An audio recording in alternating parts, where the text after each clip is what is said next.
Congressman, talk to me a little bit about level of understanding among members of Congress about how fundamental technology and innovation is to homeland security, economic security across the board. One thing about members of Congress is they understand what technology delivers, and they appreciate that. One of the challenges that I think all of us who come from the technology world have is to try to explain to them what it takes to feed that pipeline.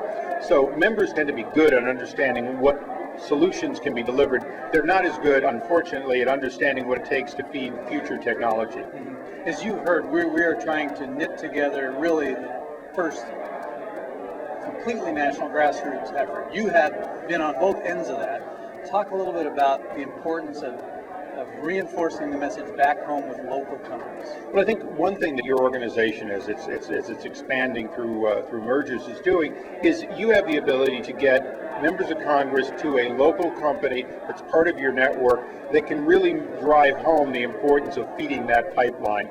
Again, your companies may be doing RFID, or they may be doing space work. It doesn't really matter. The fact is that they're going to put real faces, real jobs, and what the real common needs are to feed future technology companies. And what is number one on your own agenda right now? What are you working on in Capitol Hill?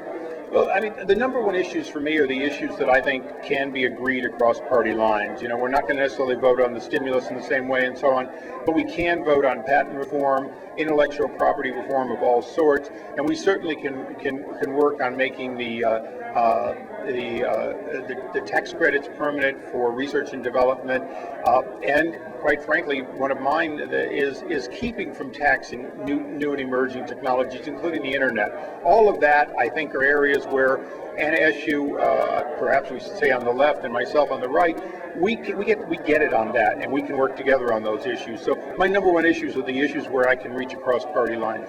One other area that you and the Congresswoman have been working on in a bipartisan way is the process to get security clearances so the best private sector companies can help secure our homeland and nation. Well, that's probably one of the most exciting, because we've been able to put that into government reform's list of to-dos in addition to the Select Intelligence Committee. And one of the reasons, of course, is that the IC community, although a large consumer, is not nearly as large a consumer as government overall. And we're hoping to be able to streamline as many of the volume as we can, recognizing that over at Select Intelligence, they're going to deal with some of the most compartmented, but the real problem is not the most sensitive programs. The real problem is the bulk of lack of interoperability between agencies. And that was something we discovered in the last Congress, Anna Eshoo and myself jointly in both public and private hearings. And I think it's something both of us will continue to work on. And we'll look forward to it. I do too. Thank you.